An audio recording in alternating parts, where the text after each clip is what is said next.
La nave de reconocimiento Cátara se estrelló contra el tercer planeta del Sistema Sol a las 0347 horas estándar galácticas, desgarrando un cráter de 200 metros en el desierto de Nevada mientras las alarmas aullaban en idiomas que ningún humano había escuchado jamás, y cuando el comandante Marcus Chen llegó al sitio del impacto con su escuadrón de respuesta rápida, lo último que esperaba encontrar entre los escombros humeantes de metal alienígena era a una joven de piel azul traslúcida, con 3 pares de ojos verticales que parpadeaban en secuencia, sangrando un líquido plateado mientras sostenía algo contra su pecho que brillaba con luz propia, algo que Marcus reconocería después como un núcleo de memoria viviente, un dispositivo que contenía las mentes digitalizadas de toda su tripulación muerta. Ella levantó la vista hacia él con una mezcla de terror y desprecio que trascendía las barreras del lenguaje, y Marcus hizo algo que ninguno de sus superiores aprobaría. Bajó su arma, se quitó el casco y extendió su mano desnuda hacia ella, un gesto tan humano, tan estúpidamente confiado que la alienígena, quien más tarde se identificaría como Sayret, navegante de segunda clase de la flota de exploración Cátara, quedó paralizada por la pura irracionalidad del acto, porque en sus 400 años de vida, en los 800 mundos que había visitado, nunca había visto a un ser dominante de un planeta no contactado ofrecer vulnerabilidad a un invasor potencial. Marcus no sabía que los Cátara eran una especie criada en tanques de guerra durante 1000 generaciones, seleccionados genéticamente para la conquista, modificados para sentir solo 3 emociones: lealtad al colectivo, satisfacción en el cumplimiento del deber, y desdén por todo lo demás. No sabía que Sayret había sido diseñada para no conocer el miedo, el amor, la compasión o la duda. No sabía que tocar a un Cátara voluntariamente era considerado un acto de contaminación suicida en 700 culturas galácticas. Solo sabía que frente a él había alguien herido, alguien asustado, alguien que necesitaba ayuda, y eso era suficiente. Cuando sus dedos rozaron la piel de ella, Sayret sintió algo que su neuroquímica diseñada no podía procesar correctamente: calor, no de temperatura sino de intención, y retrocedió como si la hubieran quemado, gritando en su idioma musical algo que los traductores del escuadrón más tarde interpretarían como «aléjate, criatura de caos emocional». Pero Marcus solo vio dolor y soledad en esos ojos alienígenas, y persistió, hablando en un tono bajo y constante, diciéndole que estaba a salvo, que nadie le haría daño, que la ayudarían a regresar a casa, mentiras piadosas que él creía verdades porque Marcus Chen era ese tipo de hombre, el tipo que llevaba fotos de su hija de 6 años en el bolsillo del pecho, el tipo que lloraba en funerales de extraños, el tipo cuya esposa había muerto de cáncer 2 años atrás y que aún llevaba su anillo de bodas aunque ella le había hecho prometer que seguiría adelante. La llevaron a la instalación 19, un complejo subterráneo donde los genios científicos de la humanidad la estudiaron con fascinación apenas contenida, donde los interrogadores militares le hicieron 1000 preguntas que ella respondió con silencio orgulloso, donde los lingüistas descifraron su idioma en 72 horas de trabajo frenético, y donde Marcus, desobedeciendo órdenes directas, la visitaba cada noche en su celda de contención para sentarse al otro lado del campo de fuerza y hablarle sobre la tierra, sobre la lluvia y el océano y las montañas, sobre la música de Beethoven y las pinturas de Frida Kahlo, sobre cómo su hija Emma preguntaba por qué el cielo era azul y si las estrellas se sentían solas tan lejos unas de otras. Monólogos aparentemente unilaterales que Sayret escuchaba con creciente perturbación porque cada palabra, cada historia, cada emoción compartida era como un virus infiltrándose en su mente estructurada, corrompiendo las certezas que habían sido grabadas en su ADN. En la sexta noche ella finalmente habló, su voz traducida por los sistemas de la instalación en un español perfecto pero extrañamente cadencioso: ¿por qué vienes aquí? ¿Qué esperas ganar con estas exhibiciones de tu vida inferior? Y Marcus sonrió con esa sonrisa triste que había perfeccionado desde la muerte de su esposa y respondió: no espero ganar nada, solo pensé que podrías sentirte sola, y esa palabra sola golpeó a Sayret como un proyectil físico porque los Cátara no tenían concepto de soledad individual. Solo existía el colectivo o el vacío, la conexión o la inexistencia. Comenzaron a hablar en serio entonces, intercambios filosóficos que se extendían hasta el amanecer, debates sobre la naturaleza de la consciencia y el propósito, y fue durante una de estas conversaciones que Sayret aprendió sobre el amor humano, ese concepto desconcertante que parecía central para toda su civilización a pesar de ser completamente ilógico, irracional e ineficiente desde cualquier perspectiva evolutiva seria. Marcus le explicó cómo había amado a su esposa Elena durante 23 años, cómo la había conocido en una protesta estudiantil donde ambos habían sido arrestados por encadenarse a un edificio gubernamental, cómo ella odiaba el café pero lo bebía cada mañana porque le gustaba el ritual, como durante sus últimas semanas cuando el cáncer la consumía, ella seguía preguntándole si él estaba bien, si estaba comiendo suficiente, si estaba durmiendo, preocupada por él incluso mientras moría, y cómo. Él le había prometido que seguiría viviendo, seguiría amando, seguiría siendo la persona que ella había amado, y Marcus lloró mientras contaba esto, lágrimas rodando por sus mejillas sin vergüenza, sin intentar ocultarlas. Y Sayret observó este espectáculo de autodestrucción emocional con algo cercano al horror clínico.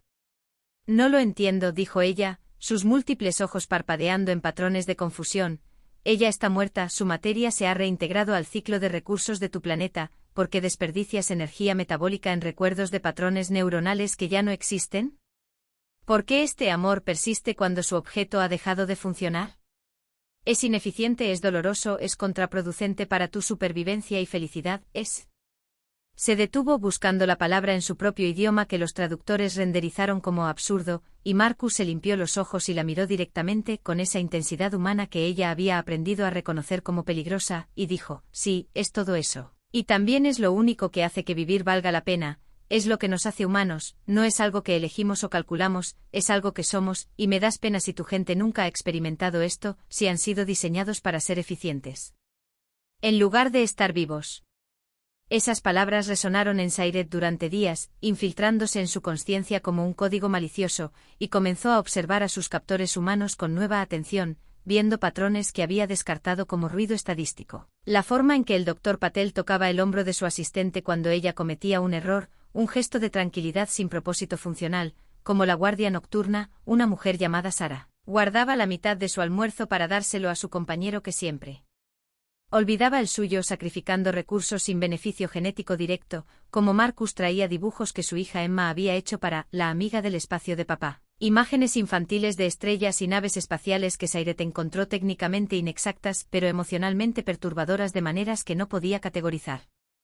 Fue en la 23ª noche cuando todo cambió, cuando las alarmas comenzaron a sonar y Marcus irrumpió en su celda, desactivando el campo de contención con códigos que obviamente había robado, gritando que tenían que irse, que el comando había decidido que ella era demasiado peligrosa para mantenerla viva, que venían a diseccionarla, y Sayret, cuyo entrenamiento le decía que aceptara la muerte con dignidad cátara, en cambio se encontró corriendo detrás de este humano irracional. Mientras él sacrificaba su carrera, su libertad, posiblemente su vida por salvar a alguien de otra especie, alguien que su propia gente consideraría enemiga. Escaparon a través de túneles de mantenimiento mientras disparos de plasma derretían paredes detrás de ellos, Marcus cubriéndola con su cuerpo cuando los escombros caían, sangrando de una docena de heridas pero negándose a detenerse. Y finalmente emergieron en el desierto bajo un cielo lleno de estrellas que Sayret reconoció de sus mapas estelares pero que nunca había visto como las veía ahora, a través de ojos que estaban aprendiendo a sentir en lugar de solo observar. Se escondieron en una formación rocosa mientras helicópteros de búsqueda peinaban el área, y Marcus, jadeando por el dolor de 3 costillas rotas, sacó su teléfono y llamó a su hermana, diciéndole que cuidara de Emma, que le dijera que papá la amaba más que a nada en el universo, que lamentaba no poder estar allí para verla crecer, y Sayret escuchó esto, escuchó a un hombre despedirse de su hija porque había elegido salvar a una alienígena en lugar de protegerse a sí mismo, y algo en su neuroquímica cuidadosamente diseñada se rompió o se transformó o se despertó, algo para lo que no tenía nombre en su idioma pero que reconoció en las historias de Marcus, en sus lágrimas, en su sonrisa al mostrarle los dibujos de Emma, en el anillo que aún llevaba por una mujer muerta. ¿Por qué hiciste esto?, preguntó ella, su voz quebrándose en armónicos que revelaban emociones que técnicamente no debería poder sentir. ¿Por qué destruiste tu vida por mí? No tiene sentido lógico, no ganaste nada, perdiste todo. ¿Por qué? Y Marcus la miró con esos ojos humanos llenos de dolor y esperanza y algo indomable, y respondió, porque era lo correcto, porque no podía dejarte morir, porque en las últimas semanas llegué a considerarte una amiga, y porque si hay algo que Elena me enseñó es que el amor real, el tipo que define a la humanidad, no es algo que calculas o mereces o ganas, es algo que das incluso cuando es ilógico, especialmente cuando es ilógico porque ese es el punto completo de estar vivo en lugar de solo existir, y Sayret sintió algo húmedo en su rostro, líquido plateado que no era sangre sino otra cosa. Algo que los Katara habían sido diseñados genéticamente para no producir porque era ineficiente, porque era débil, porque era demasiado humano, y se dio cuenta de que estaba llorando. Llorando de verdad por primera vez en 400 años de existencia cuidadosamente controlada, y las palabras salieron de su boca. Antes de que pudiera detenerlas, una confesión y una acusación y una revelación. Los humanos no entienden el amor, dijo mientras las lágrimas plateadas recorrían su piel azul traslúcida. Mientras todo lo que había sido programada para creer se desmoronaba ante la evidencia imposible de la irracionalidad salvaje y hermosa de Marcus Chen, y luego ella misma lloró por todo lo que su especie había perdido al optimizarse. Lloró por los 400 años que había vivido sin sentir esto. Lloró porque finalmente, terriblemente, maravillosamente, comenzaba a entender que los humanos no entendían el amor como un concepto o una estrategia, lo entendían como un verbo, como una acción, como una elección imposible y necesaria que los definía más que su ADN o su tecnología o sus conquistas, y en ese momento, escondida en rocas terrestres bajo estrellas que de repente parecían menos solas, Sayret de la flota cátara comenzó a transformarse en algo que sus creadores nunca habían imaginado, alguien capaz de amar de vuelta. Marcus sostuvo a Sayret mientras ella lloraba, sus brazos rodeándola instintivamente a pesar de que tocar a un cátara había iniciado 3 guerras intergalácticas en la historia registrada, y ella no se apartó. En cambio se aferró a él con una desesperación que 400 años de condicionamiento genético no pudieron suprimir. Y fue en ese momento de vulnerabilidad compartida que el cielo nocturno se iluminó con luces que no eran helicópteros terrestres sino motores de plasma Cátara 3.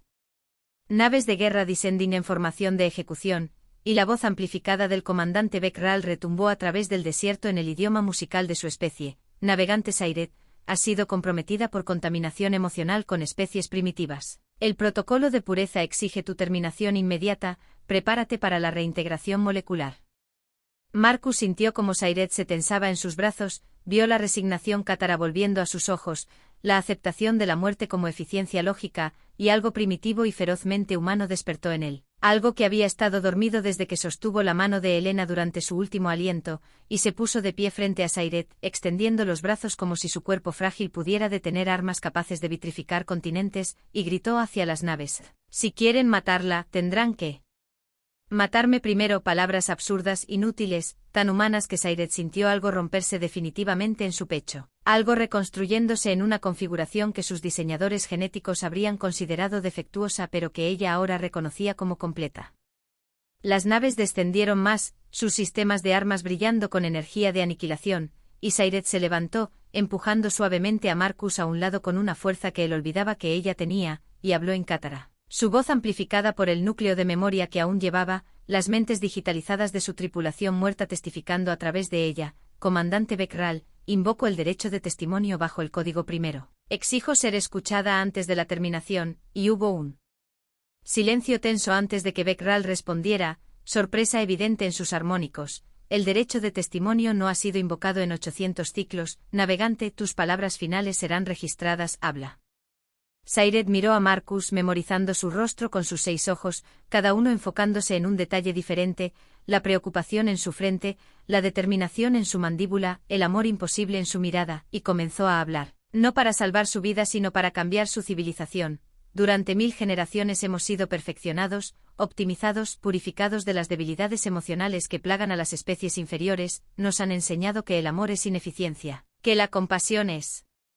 defecto, que el sacrificio irracional es enfermedad mental, y hemos conquistado 800 mundos con esta filosofía, hemos construido un imperio galáctico sobre la lógica pura y la superioridad genética. Su voz se elevó, llevando armónicos de algo que los cátara no tenían palabra para expresar pero que los humanos llamarían pasión. Pero en 23 días con esta especie primitiva, he aprendido algo que nuestros 1000 años de perfección nos ocultaron. No somos superiores, somos menos. Somos sombras de lo que la vida consciente puede ser, porque hemos optimizado nuestra existencia pero hemos olvidado cómo vivir. Marcus escuchaba sin entender las palabras cátara pero comprendiendo la emoción, viendo cómo las naves de guerra vacilaban en el aire, sus sistemas de armas parpadeando con incertidumbre, y Sayret continuó. Este humano, Marcus Chen, destruyó su carrera para salvarme, sacrificó su libertad por alguien de otra especie, se despidió de su descendencia para protegerme de su propio gobierno, y cuando le pregunté por qué no citó beneficios estratégicos o ventajas genéticas, dijo que era lo correcto, dijo que me consideraba amiga, conceptos que nuestros científicos descartarían como ruido cognitivo pero que son la base de toda su civilización. Y he observado a estos humanos, comandante, he visto cómo cuidan a sus enfermos sin beneficio evolutivo, cómo crean arte que no sirve función de supervivencia, cómo lloran por compañeros muertos décadas después de su terminación, como aman sin lógica, sin razón, sin beneficio, y pensé que eran débiles, pensé que estaban enfermos, pero ahora comprendo la verdad que nuestros creadores nos ocultaron. Ellos están vivos de maneras que nosotros solo existimos. Un haz de luz bajó de la nave principal y Beckral descendió personalmente, un cátara de clase guerrera con modificaciones de combate que lo hacían parecer más máquina que ser vivo, sus 8 ojos escaneando a Sayret y Marcus con desprecio calculado. Y habló en inglés traducido, dirigiéndose a Marcus: humano, tu especie ha existido por 200,000 de tus años, mi especie ha dominado la galaxia durante 3 millones, y te atreves a sugerir que nosotros somos los deficientes. Y Marcus, con 3 costillas rotas y sabiendo que probablemente moriría en los próximos minutos, sonrió esa sonrisa triste y respondió: no se trata de cuánto tiempo has existido, sino de qué has hecho con ese tiempo. ¿Cuántos de esos 3 millones de años pasaste sintiendo alegría real? ¿Cuántas veces amaste tan profundamente que el perder a alguien te destrozó? ¿Cuántas veces elegiste algo porque era hermoso en lugar de eficiente? Porque nosotros los humanos, en nuestros 200,000 años cortos y caóticos, hemos llorado océanos, hemos amado hasta la autodestrucción, hemos creado belleza sin propósito y significado sin lógica, y sí, hemos sufrido terriblemente por ello, pero cada segundo de ese sufrimiento ha sido más real, más vivo, más valioso que 1 millón de años de existencia optimizada. Beckral activó su arma de mano, un dispositivo que podía desintegrar materia a nivel molecular, apuntándola directamente a la cabeza de Marcus, y dijo: palabras hermosas para una especie que ni siquiera ha alcanzado viaje interestelar. Observemos si tu filosofía de amor te consuela mientras tus moléculas se dispersan, y su dedo se movió hacia el gatillo, pero Sayret se lanzó entre ellos, su cuerpo cubriendo a Marcus, exactamente el mismo gesto irracional que él había hecho por ella en la